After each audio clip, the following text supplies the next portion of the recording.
invited to spend the next hour with pop superstar Avril Lavigne, beginning now on Private Sessions.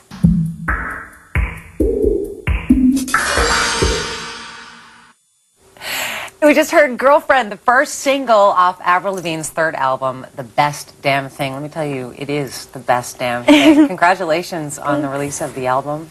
You look like you're having so much fun. Are you having the time of your life? I am. I'm so excited because this record is just fun all the way through it. It's super upbeat and just, it's going to be so much fun to play live. And I'm really excited. Yeah, now there's a lot of new elements that you've mixed into this that we've never heard from Avril Lavigne before. There's a little hip-hop, a little punk. Like little kind of rappy, talky stuff and some beats and yeah.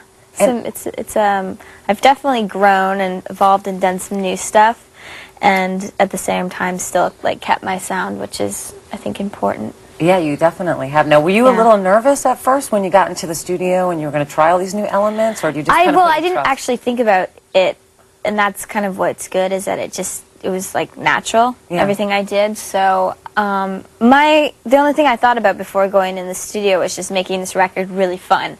Yeah. So I had a good time in the studio. We hung out and partied a lot, and it was a really relaxed environment. No one was involved, like the label. I didn't have to have an A&R guy on this record. I just did it on my own. So that way it was like everything was just really low-key. I didn't think about trying new things. It just kind of just happened. And just organically happened.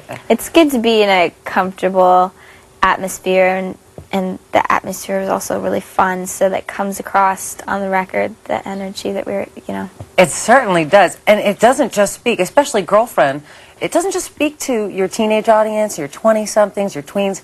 I mean, it runs the gamut. Everybody is just, it's an infectious song. It makes you want to get up and dance.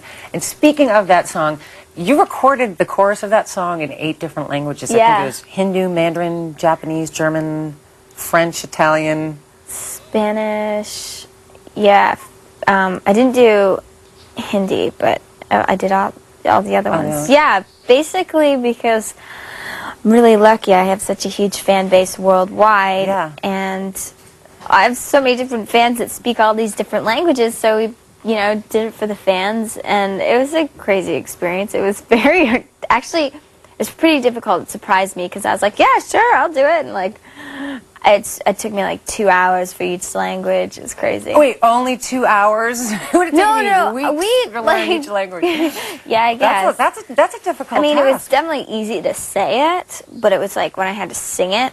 Do you remember any of them off the top of your head? Not really. It's all gone now. It's probably not perfect, but... No, it sounded great. I actually went on iTunes so I could hear the clips of the chorus, and they sounded awesome. Going back to something you said earlier real quick I wanted to touch on. You had complete control over this third album you were telling me about. How do you go up to Clive Davis and say, I don't want anybody talking to me, I've got my own vision, bye-bye, and he says okay? I've been really lucky since my first record with L.A. Reid. He gave me creative freedom, and I was able to write my songs and take my time, and just basically on this one I just had said to my manager, I'm not going to play anything for anybody until it's completely done.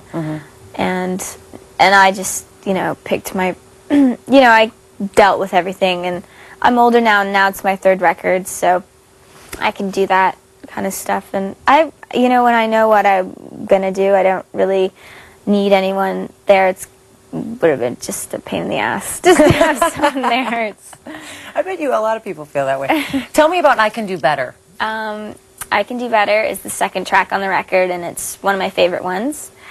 And I like it because it also is a bit of a new sound for me. But the song's really empowering and catchy, and it's aggressive and fast. And yeah, the message in it is cool because it's like, it talks about moving on and you can do better and not settling. And that's how I am.